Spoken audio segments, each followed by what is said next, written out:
What's going on, everybody? Welcome back to our channel. We're going to do our last series for the Halloween season. I have to travel this week, so I wanted to kind of get this one in before I go away before Halloween.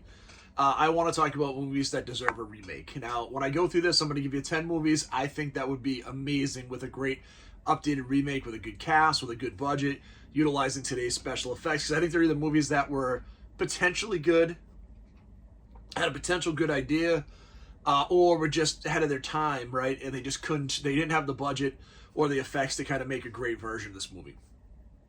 I'm going to focus on movies. Now, some of these movies will be really good movies. Some of them will be really bad movies that I think could have been really good. Some of them will be movies that had ideas that kind of got scrapped to make something else. So we're going to go through, give you our top 10. It should be a lot of fun. And again, I'd love to hear your opinion on movies you think deserve an amazing remake. That movies that just had so much potential to be great movies that for whatever reason kind of got lost in the ethos and just never got to have a great movie made of them. So our first movie is going to be The Amazing Colossal Man / Attack of the 50-Foot Woman. Both of these movies from the late 1950s and that sci-fi horror mix that came out at that time. I remember The Amazing Colossal Man had, me scared as a kid. They had this crazy scene where he, lost his eye and he was this giant monster attacking like trains and trucks. And I think back and I go watch it. Both of these movies are under 90 minutes. I think they're both under 80 minutes. They just deserve a great remake. Now, what's interesting is Attack of the 50-Foot Woman had two remakes. Had one in like 1993, then one in like 1997. And Daryl Hannah was in one of them, and it was okay. But I would like someone that really took this seriously and actually did a great job with it. I think of like The Incredible Shrinking Man, which is a movie I don't think needs a remake because I just think they did a great job with those effects and the seriousness of the movie. I'd like to see like a serious, not tongue-in-cheek version of this, where a scientist does kind of, something happens, whether it's an astronaut or something with, the Attack of the 50-Foot Woman is like a spaceship that kind of hits her with this light or this powder. I'd like to see a serious version of this, something that where someone actually cared about it and really did take it seriously and wanted to create a great version of it. I think these movies have a potential with today's effects to be absolutely incredible. So I think they would just be a really good, fun remake, especially as we get into some more of the sci-fi stuff that we're going to talk about. This would just be a great example of a movie or movies that would take complete advantage of. Next movie is going to be 2016's Cell. John Cusack, Samuel Jackson from the Stephen King novel of the same name from like 2006. I thought this is one of Stephen King's best books, and this movie is absolute ass. Like, everything about this movie just sucks. When you actually read the book, like the beginning scenes where everybody just loses their mind is at Logan Airport, it's incredible. And as they go through, it's scary throughout the whole setup. And as I watch the movie, like, this movie is boring. Again, you've got good actors in it. And, they were both in 1408, which, again, man, like, give me that movie all day. This was just a crap version of this movie, and I think this thing needs to be redone from the beginning. Like, this movie deserves a remake because this one is so bad. Like, let's just go through, give it a budget, like a real budget. It's not like it wouldn't need a ton of effects budget, but let's do something with it. Let's make it, let's get Frank Darabont, who did like The Mist. Give him this movie. Like, let's take it serious. Let's make it good. Let's take advantage of technology. It would be a horror movie that didn't have to dismiss why people can't use their cell phones because their cell phones are the main part of it.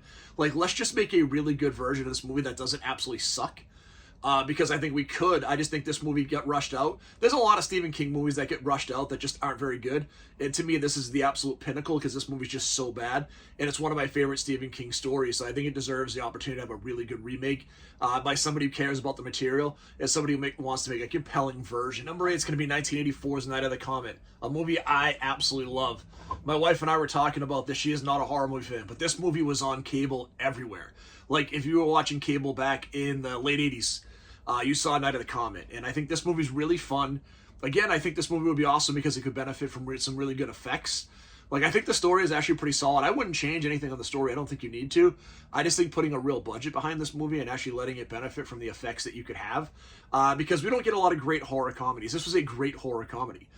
It was kind of the end of the world. I think about, it's challenging, right? Because I don't know if we need like this to be like another, I Am Legend type movie. But I would love it to be some type of really cool apocalyptic movie that was well done with a really good budget. And I think there's some cast, you have a really good cast. Like, this movie I thought was great.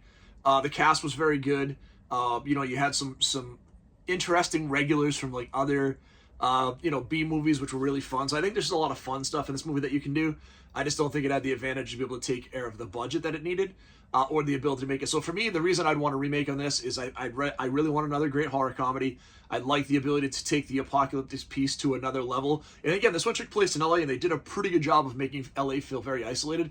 But with what we can do in 2024, I think we can take this movie to a whole nother level and actually create a great horror comedy around the apocalypse genre. All right, in the vein of the 80s, when we're going to go in for 7 and 6, we're going to stay with similar movies. We're going to talk about Chopping Mall, and we're going to talk about The Stuff. Two of the most iconic B-movie horror movies of the 80s. The Stuff is about this, this ice cream, whipped cream type goo that comes out of the ground that's actually like this parasite that takes over people. That would be absolutely amazing to tell. Chopping Malls, which was also known as Killbots, which I think is a better name for the movie, where these mechanical robots that were going through and killing people in the mall after work or after hours that worked at the mall. What's interesting in both of these movies is I think they both suffer from the same thing, and it's just a budget constraint. I think they're both great for what they do. Like I think about when I think about Chopping Mall, it does such a good job of capturing like that early 80s vibe that you'd have at like Fast Times at Ridgemont High around what the mall was. It'd be very interesting to try to remake that movie today with the decline of the modern mall and how people shop differently. So that one would be interesting.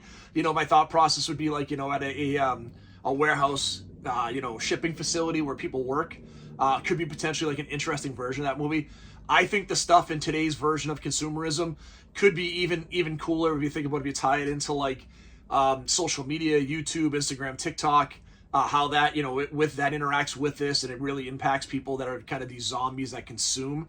I think there's a really cool version of that in there. So I think both of these movies, the reason I think they could both be great remakes is I think they could be updated to the 2024's like sensibilities and really take advantage of some key cultural pieces today that would make those movies really interesting and compelling. And they'd be very different from the movies they were in the 80s. The other movies I had talked about so far, I think we're doing like, not even necessarily a modern interpretation, but just like a really well done version of that movie with a better budget. These are two movies that I think you could take to 2024 sensibilities and make a really cool version of it that would, pay homage to the original, but would be completely different for what we're dealing with today with consumerism, with how people shop, with how people consume. I just think it'd be really cool movies. Both of these could be just absolutely amazing. Let's talk about 1977's Martin by George Romero.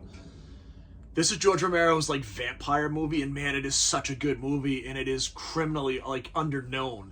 I remember seeing this as a kid, and it scared the hell out of me, right?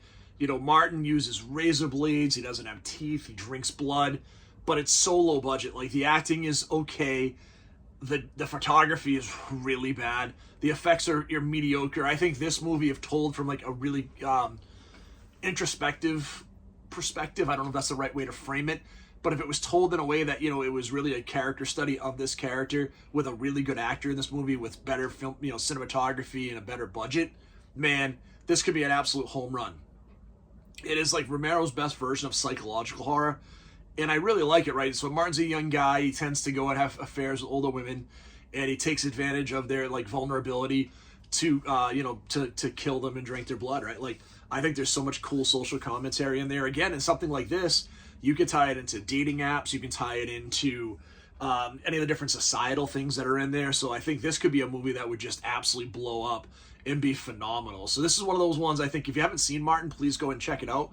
But I think this is a movie that with a remake could absolutely be incredible and just completely take advantage of what, where we are today. Like, how do people interact today? How would a young man interact with that? But how would he hide his like digital footprint? Like, there's so much cool stuff in here. So while it's easier to find victims today, it'd be also harder to stay away from the police in today's world. So I think that could be a compelling story and be told in a very different way that I think would do very well and really pay homage to what Romero films did. I think about Savini's Night of the Living Dead.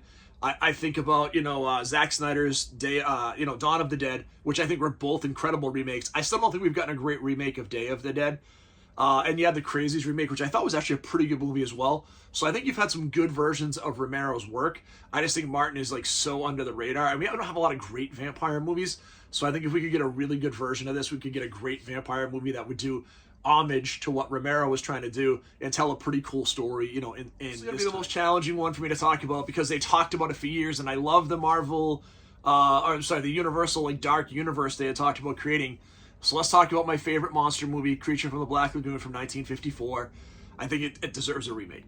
I don't want him to ruin it, but I think if you could do a really good job with a great practical monster with the effects they could create today, would be absolutely stunning. I think going into, the deep dark jungle, and we've had versions of that with movies like Anaconda, which was like a fun horror movie a few years back. And I'm saying that Anaconda's probably 20 plus years old now. But I think if you could go in and do a really good job and have a great creature, I think about the creatures we've had practically over the last few years that have been really cool. I'd love to see a really great practical creature in high def, in color. I just think this movie could be absolutely incredible. It's one of my favorite. This is the one I'm most afraid of a remake because I'm afraid they'll do a poor job of it and actually make a bad movie. But with that being said, I think there's a real chance here to make something really good and really fun. So this is one of those movies I would say that we should absolutely take a shot at it and create a great version of the modern movie. And we saw it with like the what was it, The Weight of Water, the movie that was out a couple of years ago that kind of focused on kind of that same creature from the Black Lagoon type idea. We can create a great monster, and there have been like great concept art of creatures over the years. I just want to see it come to fruition because I want another great creature from the Black Lagoon movie. Next on the list are two movies I've talked about a ton, so I'm cheating on this one. I'm going to give you two movies, just like I did on 10, with them and Tarantula, two of my favorite big bug, giant bug movies from the 1950s. Completely different. Them uses like puppets that are not completely convincing. Tarantula uses like green screen with a real tarantula, which absolutely looks amazing for the time frame. And I think it still holds up fairly well. Today there are parts where it doesn't hold up as well, especially as you do like a high def transfer where you can see where obviously the tarantula's feet aren't touching the ground, then it's superimposed, but still very, very cool. Both of those movies with with them having not so much a sense of isolation, a little bit in the desert, but a lot of it that takes place in Los Angeles could be a really cool movie, especially with a city of like 8 million people now. I think that could be awesome. And then you get into like Tarantula, where I think you can tell a really cool, compelling story still in the middle of the country or the desert of the country. Like, people don't realize there's a large swath of this country that's super isolated still, and having Tarantula be able to tell that story in an isolated area would be absolutely incredible. And for me, these because I love both of these movies so much, it would be about updating the story, not changing the story, but updating it to modern times, but also just giving me some great effects and be able to see both in color would be absolutely phenomenal. I think both of those movies would absolutely just crush it. So the top two movies on here. Now, these are completely different for me. These are movies that absolutely suck, and I shouldn't say absolutely suck, because number one, I actually still like as a guilty pleasure. Number two does suck, and it was supposed to be a way different movie. So I want, like, Jeepers Creepers 3 wiped off the face of the earth. I don't want that story told. I want the story we were supposed to get, which was Trish from Jeepers Creepers 1, waiting that 23 years to come back out and go after the creeper for killing Derry. Like, I want that movie. Like, I know it's tough now, right, because the actors have gotten older, because that movie is over 23 years old now. Don't care. I want that movie we were supposed to get for Jeepers Creepers 3, which was going to be the story of Trish trying to get revenge, waiting for the creeper to come out of hibernation, and then going after him during his 23 days of hunting.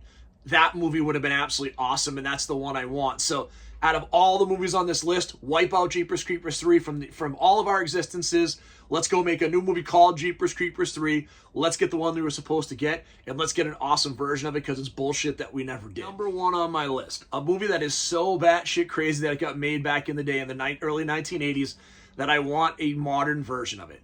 I want a modern version of Jaws 3. I don't care about the 3D. 3D ruined Jaws 3 because the effects were so bad. But imagine the audacity, right? In today's world, imagine one of these companies having the guts to say, you know what? We're going to let you use our intellectual property and our name in SeaWorld, and we're going to let you make a killer shark movie that takes place in SeaWorld Orlando. Man, give me that movie. Give it to me with the folks that made the Meg. I didn't love the Meg movies, but the effects were awesome. I want a great white killer shark Jaws 3 remake giving me the whole exact story we had in the first movie. I don't even care. I don't want anything changed on it. I don't care that you ruined, like, the brothers from the first two movies being a lot older with it making no sense. I don't care about the secondary characters. I don't care about Lou Gossett Jr.'s character being wildly over the top or our Great White Hunter character. Like, I want all of them back in this movie. Give me the same script. Just give me better actors. And again, I'm saying that with like Dennis Quaid and Lou Gossett Jr. in the original movie. Give me actors who are going to do more with the material. Give me great effects. and let me set this movie in SeaWorld again, man, give me an amazing version of Jaws 3 set in SeaWorld with the audacity to go after that intellectual property, and I will be in heaven. Guys, that's my top 10 movies I would love to see a remake for. I would love for you to list yours on the down below in the comments on movies you want to see a remake for, and let me know why. Whether it's just because the movie's bad, but had a great idea, whether it's a great movie but had poor special effects, a poor budget, or whether it's a combination of both. I appreciate all of you checking out, the show, the channel for this season. We've had a lot of new subscribers come on. We've had a lot of great content. We are getting towards the end of the season.